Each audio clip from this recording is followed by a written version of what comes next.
Good afternoon. Thank you for joining us. Well, the Port Workers Union say they will challenge Ottawa for intervening in their contract dispute.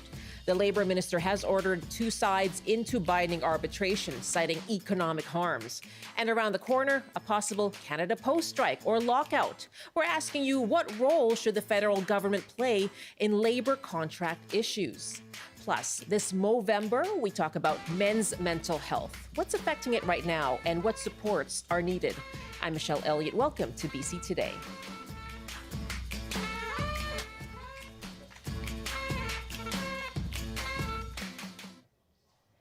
Well, a union representing port dock workers in Montreal called the federal Labour Minister's decision to order binding arbitration a, quote, dark day for workers' rights. And this order affects BC port workers as well. Yesterday, Federal Labour Minister Stephen McKinnon told the Canada Industrial Relations Board to order the ports to resume operations and to move both sides of the contract dispute toward a binding arbitration. The unions for both BC and Montreal dock workers say they are planning a legal challenge. Here's the minister yesterday explaining why he thinks the move was necessary. Canada's economy is taking a hit. Farmers, small businesses, manufacturers, retailers, families. The list goes on of those already feeling the impacts. Not only that, but also thousands of hardworking Canadians could be laid off if this continues, including thousands of union workers. 200 in one company, 350 in another, and that weeks before Christmas. For example, a company reached out to me yesterday and told me that because they have no vehicles left on the dock and they haven't had a vessel in a week, they will have to make layoffs as soon as today. They added that customers are ripping up their contracts and going elsewhere, U.S. West Coast, U.S. East, Gulf Coast. This is happening all across the country. That's Federal Labour Minister Stephen McKinnon speaking yesterday in Ottawa. We want to hear from you on the open line, asking you, what role should the federal government play in contract disputes? Should it intervene? And how would disruptions at ports or at Canada Post affect you? You can call us 1-800-825-5950, 604-669-3733, and you can hit pound 690 on your cell phone. Our email is bctoday@cbc.ca. My guest is John Henry Harder, a labor studies professor at Simon Fraser University. Good afternoon. Good afternoon, Michelle. Thanks for having me. Well, thank you for joining us. What do you make of the decision by the Labour Minister? Oh, wow. I think that the unions described it well as a dark day for workers in Canada. How so?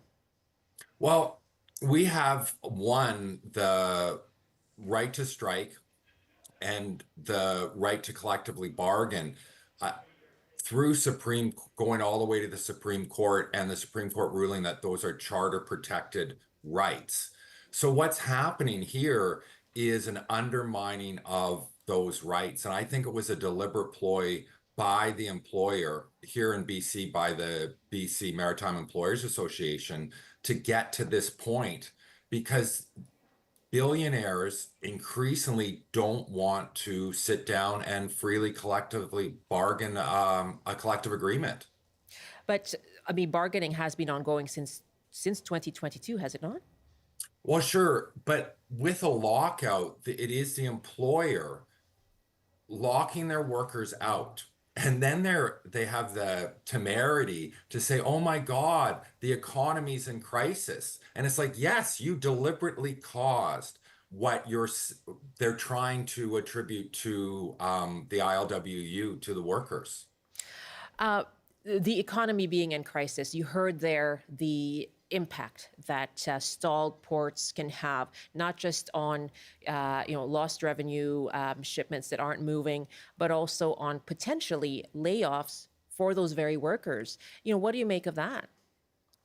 Well, Michelle, I gotta say, I absolutely, and my students could attest to this, I'm a fan of hyperbole, but not from the labor minister when they're trying to justify unjustifiable government intervention in free collective bargaining. And what I mean by that is he's projecting into the future. And if he can see into the future, then maybe he can tell me what stocks to buy or something, because he's literally making up the most catastrophic scenario, um, and also talking about all Canadians as if they're not also workers. And I think centering this on the impact that undermining collective bargaining will have for all workers is just as important for the economy.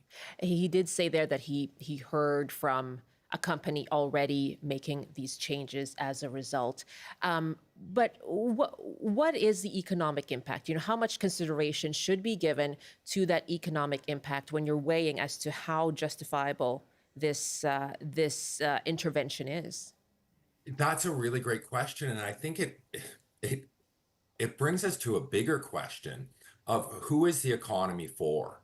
So I would argue when we talk about the economy, it's about you having a job, me having a job, making a living, making a good living, being able to afford to participate in society and also to meet our basic needs. So if that's the economy we're talking about, then the billionaire shipping companies shouldn't have locked out their workers. So on the one hand, the BCMEA, all those employers, their employer group locks out the ILWU members, and then they pretend that they're concerned about the Canadian economy. But the Canadian economy is really good jobs, workers being able to meet their needs and beyond, because we're the ones who spend money in the stores, not this, you know, five, six of the largest shipping companies making the most profits they've ever made over the past 60 years.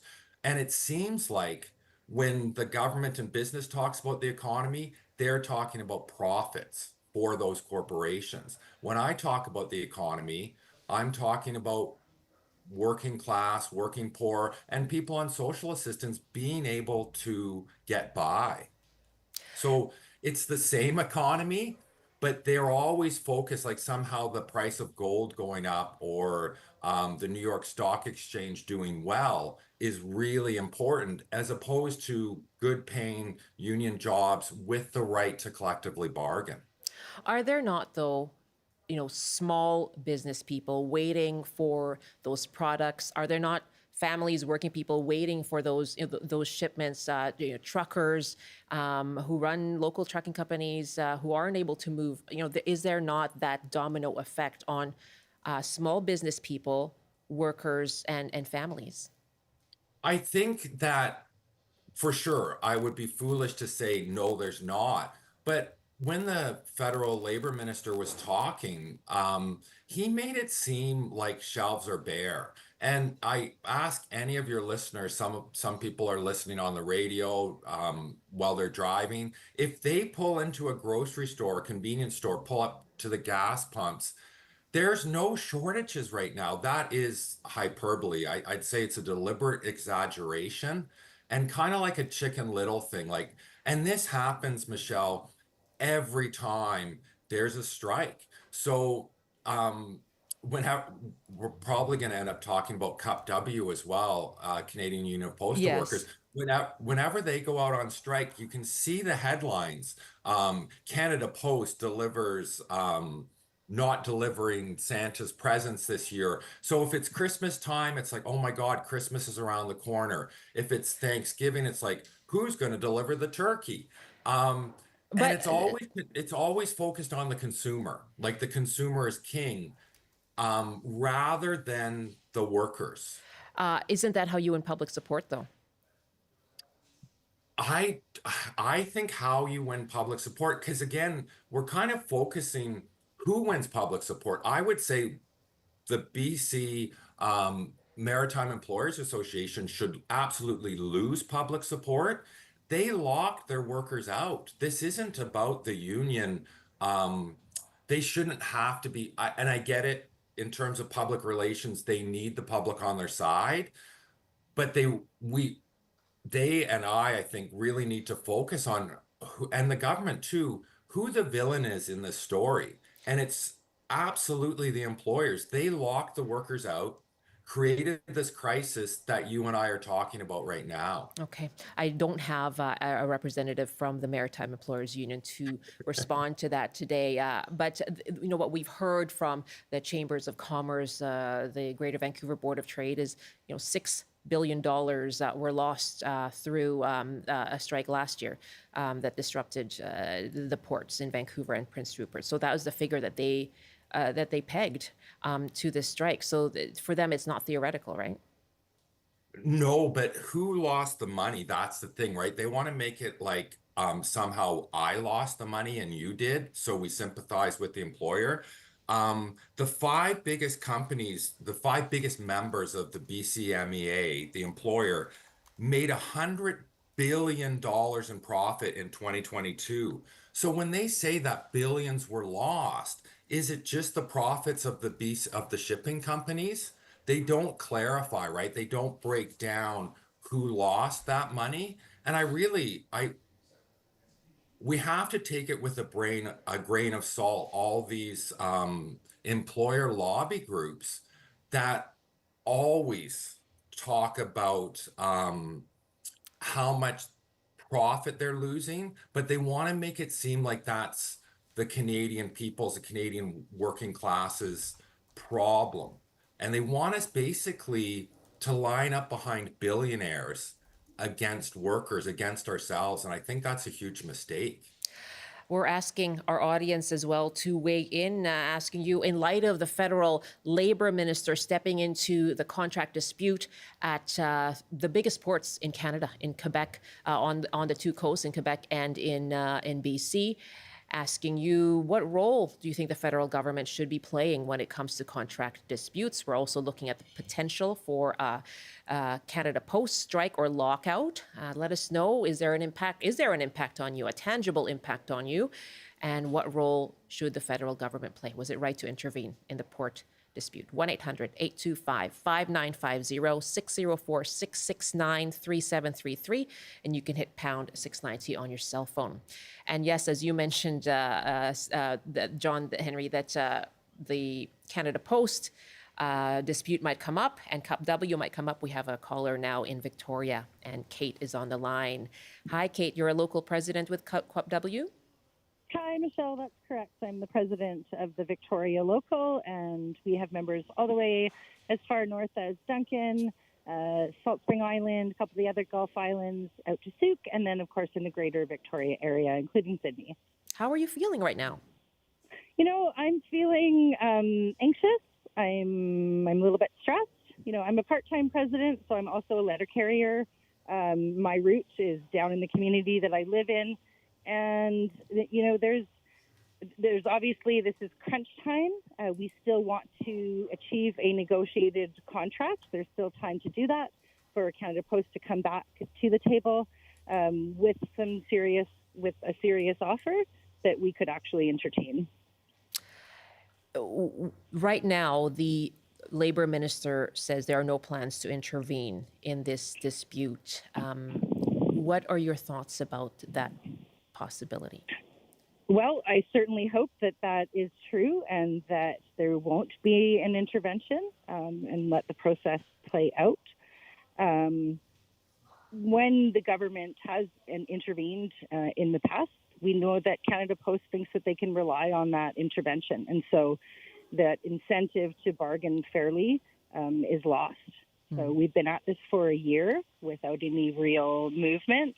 Canada Post has manufactured a crisis, which is what they've done repeatedly over the years, and they've diverted their business elsewhere already. And now they're saying they're due to financial woes, you know, they've had to serve their lockout notice. What do you mean by manufactured a crisis? Well, I mean, that rhetoric's out there about Canada Post losses, but, you know, people need to understand that in 2023, Canada Post announced a new 5-year, $4 billion investment plan. And we're partway through that. You know, they've built a new $500 million processing plant in Scarborough. They've invested money into electric and hybrid vehicles. So we think that they need to make those investments into their biggest asset, which is their employees. So it's interesting that a year and a half ago, these were investments, and now they're saying they're losses. That's money that they had already made, and they were putting that back into improving services for people.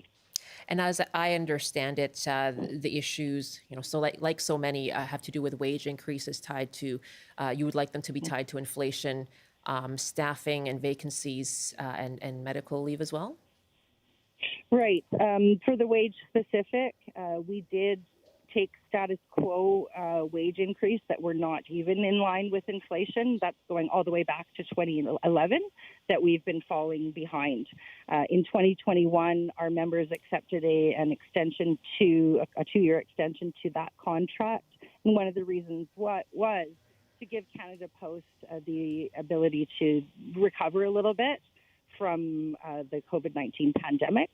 So if we look year over year, like I said, we have been falling behind, and I don't think we're asking for anything that's really way out of line.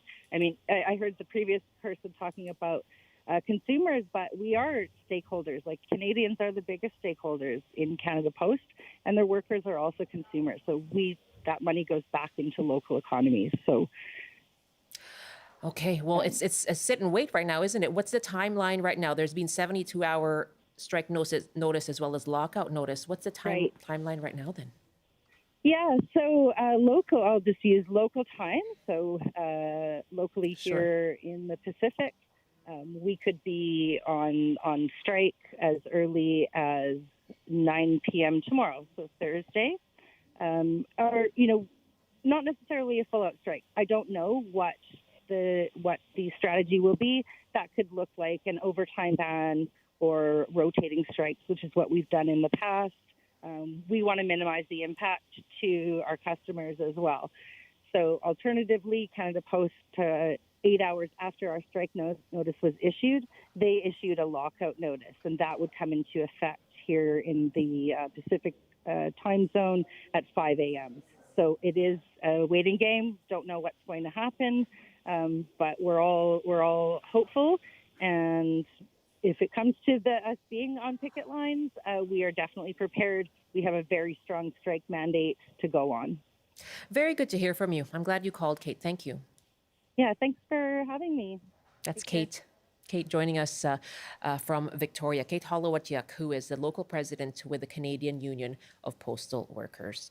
Let's go to Rob now in Vancouver, asking you about contract disputes like the one at Canada Post, also talking about the port contract dispute in which the federal government has intervened. What role do you think they need to play? Rob in Vancouver, hello. Yeah, hi. I'm just wondering about this idea when it comes to companies or industries that really do have a big effect on society, like rail, ports, Canada Post, teachers. What if instead of when there's an impasse and, deadline for negotiating has come and gone, instead of, the workers striking, the government would impose fines, maybe only on the employer or maybe on both in some way that's proportionately kind of fair? Would that be a way to inflict pain, because what is striking is the workers the only way they can really inflict pain on the employer, right? Mm-hmm. But unfortunately, in some jobs, some companies and industries, it really does affect all of society. So maybe there's another way to have a cost for the employer, because the employees are feeling the cost of wages that haven't gone up, right? Mm-hmm. So. A really interesting point, Rob. Thank you very much. That's a very good question. John Henry Harder, labor studies professor at Simon Fraser University. Some sectors like teachers, for example, here in BC, essential service. So there are some nurses and things like that are limited in terms of job action based on those essential service orders. But what could be done when it comes to fines for those employers, those private employers? Yeah, wow, Rob, I kind of like the way you're thinking. It's interesting because when workers go off the job, if they're ordered back to work, often the unions are made to pay fines, huge fines. They're threatened with huge fines. And in the past, they've actually imprisoned union leaders like Jean-Claude Perrault of CUP W in 1978 for defying back to work orders. But yeah, if government does that to workers, then why can't we apply that to BC Maritime Employers Association? Okay. They've locked out their workers and they're causing all this chaos, Okay. like I heard your caller Kate talking about. So fine the BCMEA, I don't know, $1 million a day for locking out their workers and creating this chaos in the Canadian economy that they claim Let is me happening. let me just. I'm sorry for jumping in. Let's just get No to worries. to Trace in Vancouver. Time is running out, but I really would like to hear from Trace in Vancouver. Hi there. Hi, Trace. Are you there? Do we have our connection with Trace? Okay, it sounds like we don't. I'm going to read an email from Phil. My apologies, Trace, if we lost our connection with you. Phil writes, I'm involved at BC Ports. Union workers must realize that IT, AI, and automation are here to stay. World ports are changing daily, and they had to man up to reality. Trying to hold on to current practices is wishful thinking. And Jake writes, please ask your guest, how is it that dock workers need to earn as much as they do? And that was the point that Trace was going to make as well when it comes to wages, that it was a generous offer from the BCMEA. So what do you're not involved in the negotiations, John Henry, but No. want to make that clear, but what do you make of that argument that there's an adjustment that workers need to pay? I think that that unfortunately shows that the employers are managing to turn workers against workers. And I don't know the people who emailed and whether they are workers or not. But when the companies are making $100 billion in profit, and it's their most profitable time in the past 60 years, why are we begrudging workers their decent wages? I will not suggest that ILWU members don't make good wages, but isn't that good for the economy? Isn't that what we want? So I don't think it's a solid argument to say somehow workers need to be punished when they are creating the wealth for their employees, and it's a hugely profitable time for the shipping industry right now. They're not in hard times. Why should workers be paid less? That doesn't make sense to me at all. Do you think those hard times are something they're thinking about, given perhaps a more protectionist incoming U.S. government, the possibility of tariffs? Is that possibility in the offing and something that's weighing on businesses' minds? No, I think the BCMEA is, when we're talking billions and billions of dollars in profit, I think they just want another billion. Apparently, and I used this analogy before, but they're like dragons hoarding gold. They can never get enough. And we need to stick up for ILWU, for CupW, because they're us. They're the working class. The billionaires don't need any help from us. John Henry Harder, we will continue to watch this ongoing dispute, of course, and thank you very much for your time and joining us today. Thanks a lot for having me, Michelle. I always enjoy it. You take care. Okay, you too. Bye-bye. Bye-bye. John Henry Harder is a labor studies professor at Simon Fraser University. You're with BC Today. I'm Michelle Elliott. Always glad to have your thoughts on this as well. You can email us anytime, bctoday@cbc.ca. Don writes, as a Teamster member, this upsets me greatly. When an employer locks out employees, it is a negotiation tactic. Thanks for your email, bctoday@cbc.ca.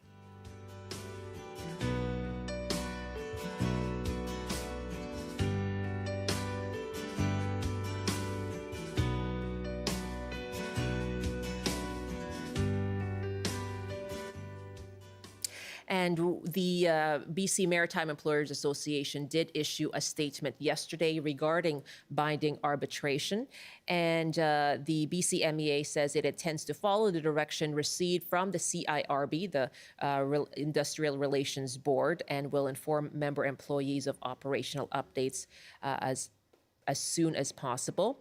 They say that moving over $800 million of cargo a day, Canada's West Coast ports are integral to our supply chain, trading relationships, economy, and ultimately the lives of Canadians. And they say that they'll be in touch with further updates. That's from Rob McKay-Dunn, the VP of Government and Public Affairs at the BCMEA. It's 12:30 now. You're with BC Today, and of course, we'll continue to follow the stories around the potential for that Canada Post lockout or strike. And we heard the timeline as laid out there by the local president in Victoria, and we'll watch what happens next when it comes to that binding arbitration at the ports. And coming up next in our program, in our next half hour, we're going to talk about men's mental health. It is Movember, so campaigns are using that as an opportunity to discuss and highlight men's mental health.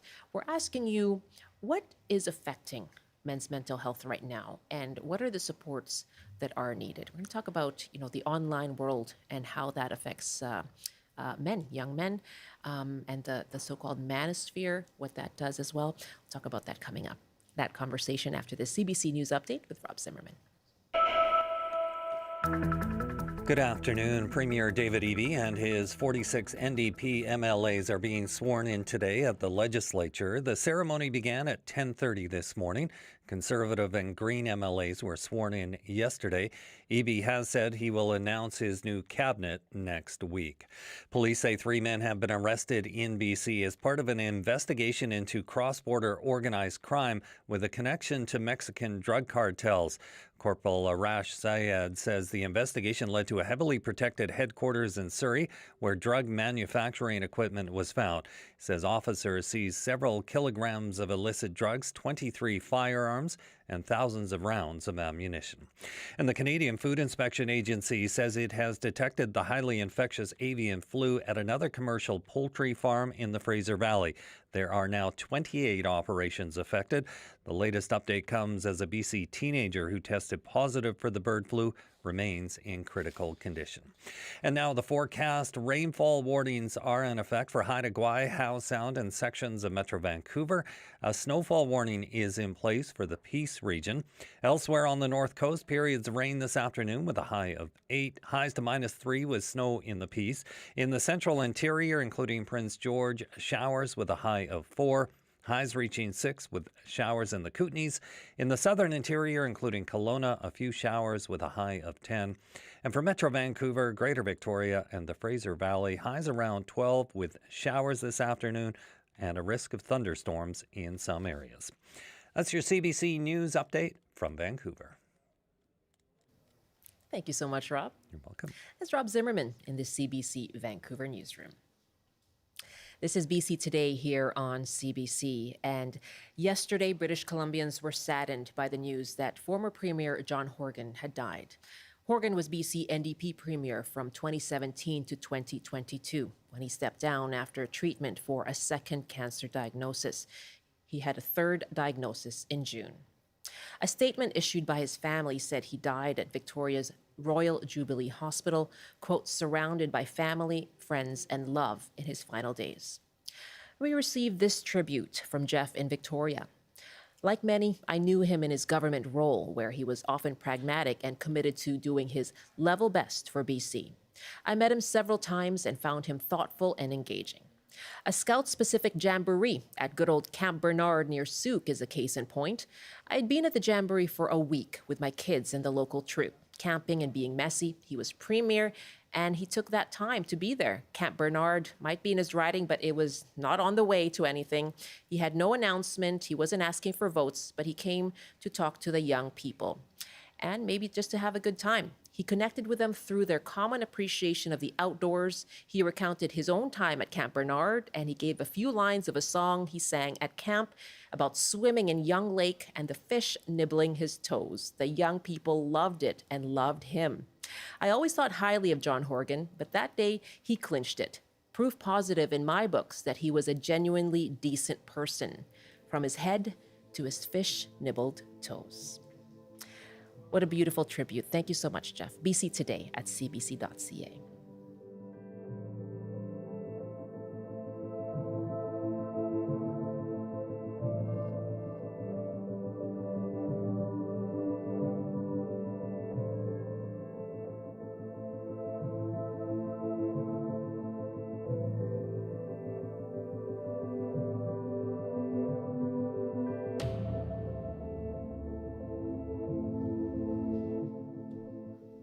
Well, the month of November is also known as Movember. You may have seen an excellent mustache or two.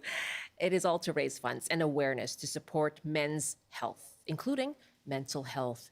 According to the campaign, there are 60 men lost to suicide around the world every hour. Men do remain the most affected by the overdose crisis in BC. And online, young men are getting drawn into what's called the manosphere, which includes influencers and podcasts that can amplify various cultural and economic anxieties experienced by men. Well, we want to open up the conversation and ask you what's affecting men's mental health right now? And what supports are needed for men to be able to take care of their mental health? If you support a man in your life, let us know too what you think is needed. 1-800-825-5950, 604-669-3733. You can hit pound 690 on your cell phone. If you'd like to email us, we're at bctoday@cbc.ca.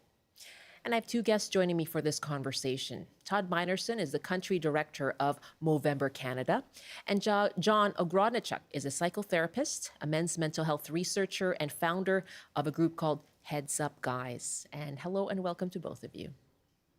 Oh, thanks for having me. Todd, I can see your T-shirt that says Movember on it with a little cartoon or GIF, I guess, of a mustache. You have a fine mustache yourself. What does Movember mean to you? Well, thank you for the compliment on my scraggly day 12 mustache here. But, we have a saying around this time of the year that there's no such thing as a bad mustache because they're all starting a conversation around men's health and wellness. And, there are almost 50,000 Canadians across the country who are joining in this year and helping us raise funds and awareness for our work on prostate cancer, testicular cancer, mental health, and also really just a big fan of the kind of work that the folks at Heads Up Guys are doing as well to help us in that mission. Well, John, perhaps you can tell us a bit about Heads Up Guys. What led you to found it? Well, it's recognizing that what was currently available as far as resources, supports, and services for men wasn't working. You shared some pretty staggering statistics early on about suicidality amongst men being, the second leading cause of death of men under the age of 50, and men accounting for about 75% of suicide deaths every year in Canada. Clearly, something had to be done. It was a public health crisis that for too long was silent. And so we wanted to try to do something different to connect with men, engage them with their own health, and engage them with others who can support their journey toward recovery. Why do you think it has been ongoing but silent, John?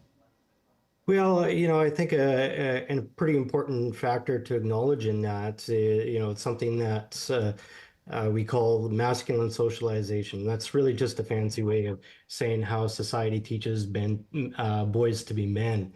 And if you think about some of the do's and don'ts related to that, men are supposed to be stoic and tough and don't complain, soldier on, don't expose any weaknesses or vulnerability.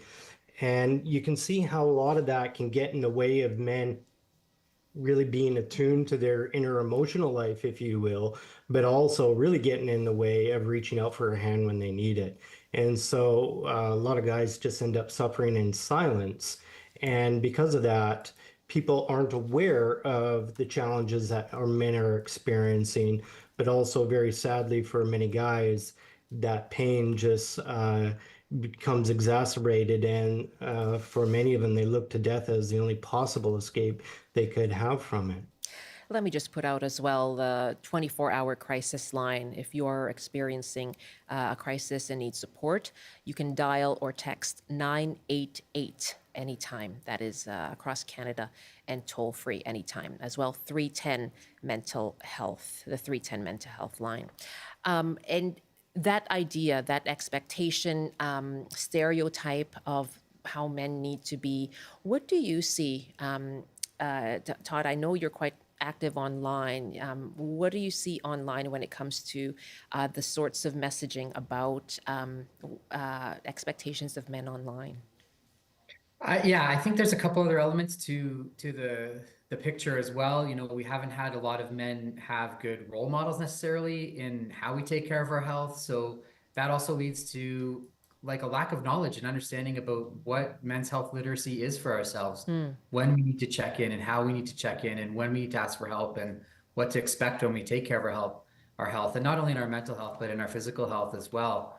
And, you know, one of the things that we're looking at Movember is a project called Reimagining Masculinities, and trying to understand what the role of the digital world is playing for young men in particular when it comes to fostering and kind of exacerbating these stereotypes. I think for us at Movember, the first step is try to understand what are the pathways that are leading young men to find kind of comfort and community in those spaces. And secondly, to look at what are the costs to young men and their mental health for participating in those spaces. And thirdly, trying to understand and work with them. What are the alternatives? What are the better reimaginations that we can help foster out there in the world for young men in particular when it comes to these masculine social norms and these challenges and barriers that get in not only our own way for taking care of our own health, but in terms of causing harm to others around us as well. Right, because you can't imagine that the answer is to not go online or not, not watch a Twitch stream, right? That's a pretty hard ask of a young person. It definitely is. And that's why one of the projects we're working on globally is a partnership with TikTok, where we're looking at a cohort of young men around the world, what the algorithms are serving to them, but also working over a length of time to understand how that is impacting their mental health. We don't know the answers yet. We're still in the middle of trying to understand where all this work heads, but it's an important piece of the puzzle. It's not the only piece, but it is an important piece of the puzzle for that. It's also important to start it with young men, because we know, you know, most men will have their first negative experience around mental health or unwellness between the age of 18 and 24. So if we're able to help intervene at those times and change some of those things that were spoken about in terms of the difficulty of asking for help or seeking help, if we can change that early on, we've got a much better chance to set those folks up for better outcomes for the rest of their life as well. This is BC Today. I'm Michelle Elliott, and my guests are Todd Minerson, the country director for Movember Canada, and John Ogranichuk is a psychotherapist, a men's mental health researcher, and founder of Heads Up Guys. And we'd love to ask you and to join our conversation. What do you think is affecting men's mental health right now, and what are the supports that are needed? Have you come across a group like Heads Up Guys? I know here on the show we've had callers who have brought up men's sheds as well, where they get together and talk and do projects together as a source of support. Love to hear from you. What are some of the community supports that you think are needed? 1-800-825-5950. 604-669-3733. I'd also like to put out, that's the call, the number to join us here on the program. We'd love to have you join the conversation. But I also want to put out the number for any support that you need yourself. If you would like a support line, the 1-800 number, or rather the 24-hour number, is 988, and that is the crisis helpline. You can call or text that toll-free anytime. That is 988. And you can also call the mental health line. That is 310-6789. 310-6789. No area code needed there. Let's take a call from Eric in Port Alberni. Hi there, Eric. Thanks so much for calling. I understand you were a volunteer firefighter for many years. Hi, Eric. Are you there? Okay. Eric, are you there? Hi, Eric. Yes, I can hear you now. Thank you so much for your patience. No worries at all. So yes. Yeah, you're a firefighter. I was a volunteer firefighter in Saskatchewan for the last 25 years. And how did that affect you and your mental health? How does it affect you now? I was diagnosed 8 years ago, April, with complex PTSD. My symptoms now that I've been dealing with over the last years, there have been many, but I deal with overwhelming fear now. I'm so sorry. That's not your fault. What help have you been able to get? What resources? So this is why I'm calling. So I'm from Saskatchewan. I recently moved to British Columbia, Port Alberni, because I became homeless. I was put on permanent disability with this diagnosis of complex PTSD, which completely changed my life 8 years ago. My symptoms now, when I say about fear, what happens with me is the sounds of a child crying, maybe someone dropping something, could get me to start screaming and yelling, falling to the ground, sometimes in convulsions. My coping mechanisms are next to near zero now.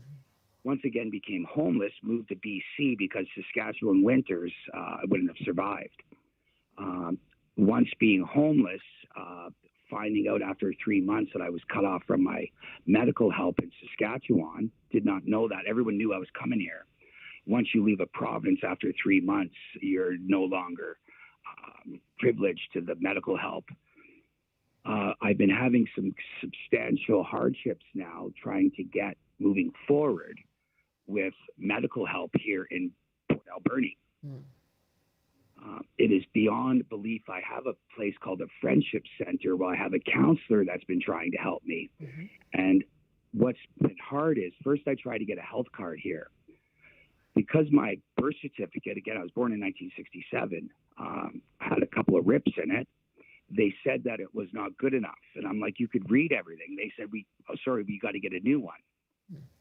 Trying to do that takes a long time. And so I got a counselor from the Friendship Center to try to help me. They opened up the business a half hour early for me to come in because, again, my fear symptoms that happen. It happens all the time, especially when coping is when I'm already stressed out.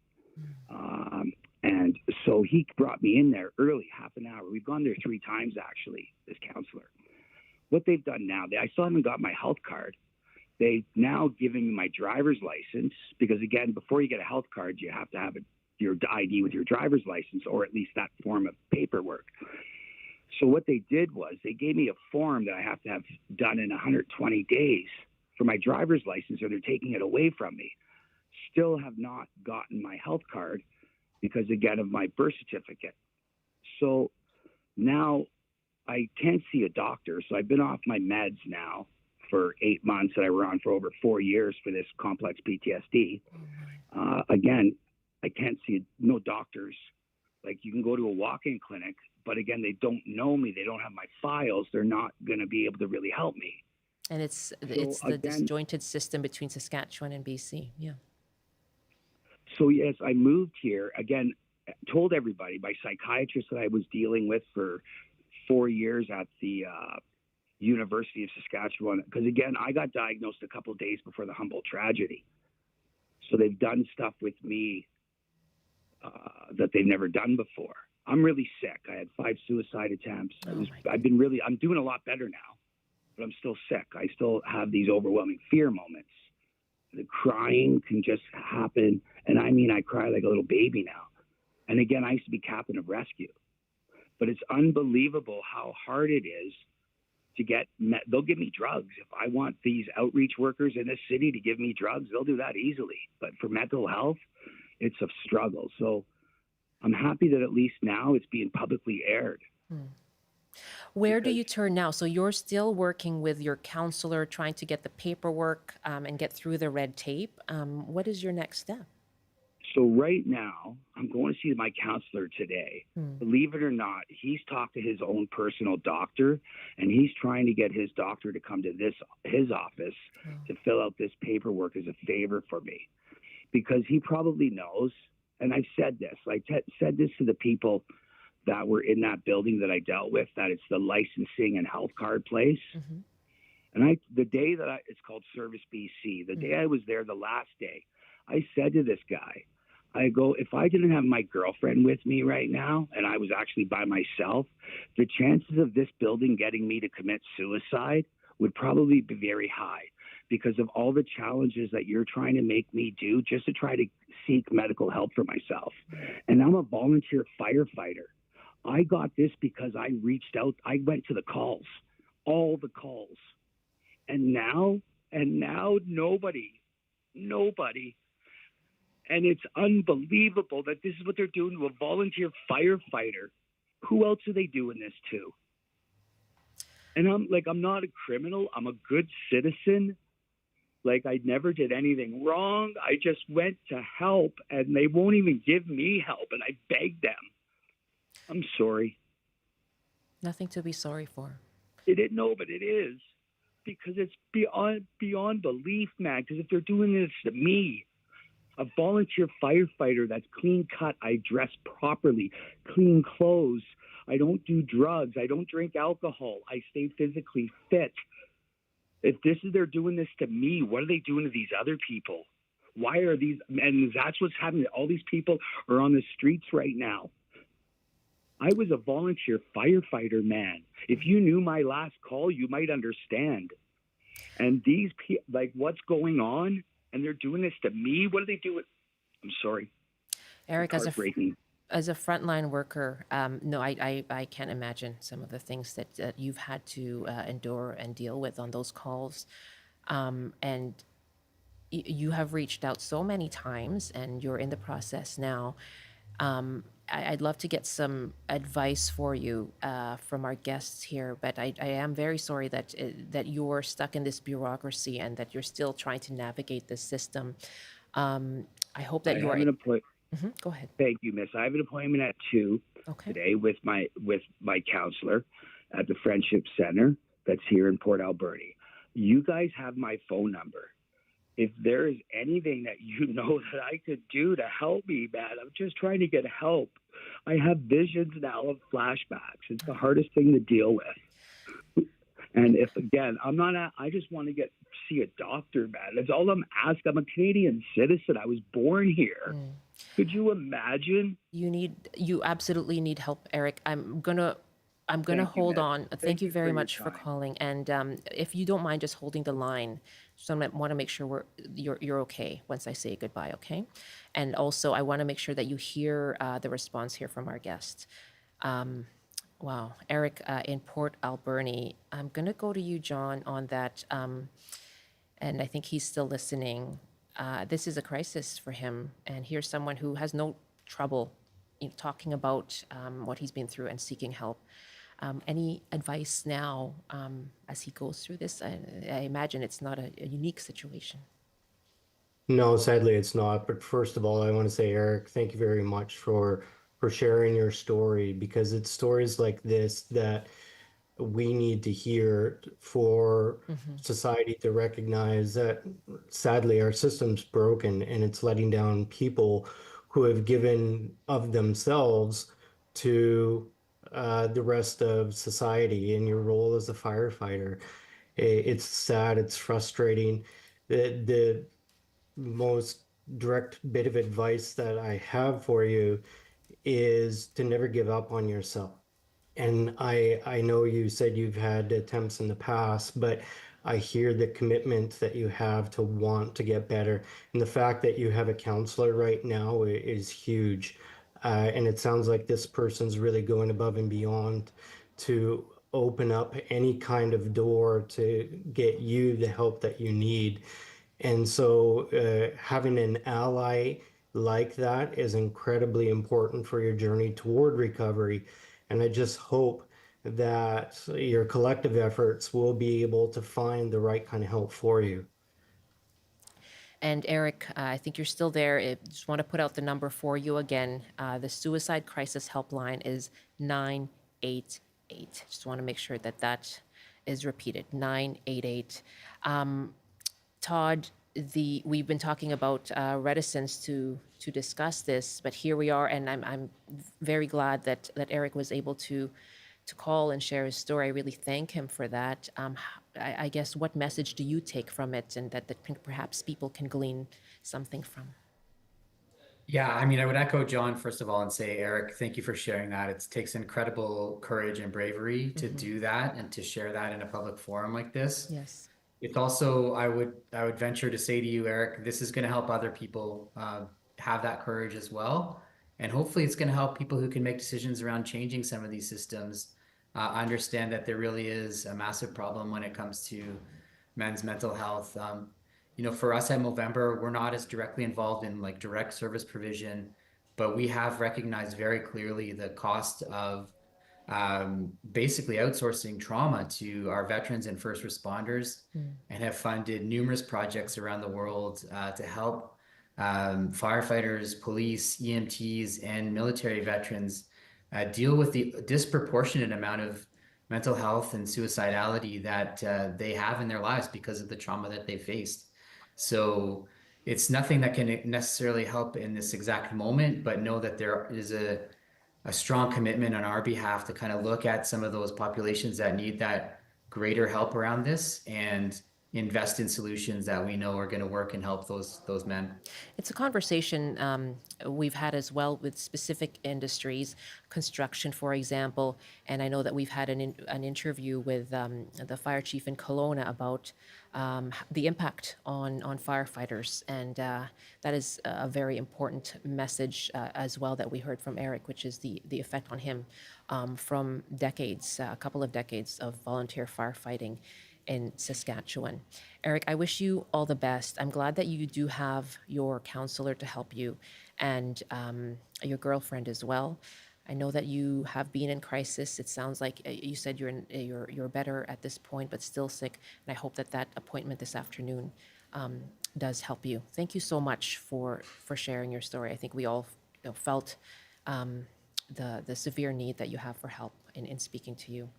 I want to read one last email here before we say goodbye. Michael is writing us to say, I would like everyone to understand that men experience many of the inequities that exist in our culture, and in addition, are expected to perpetuate these.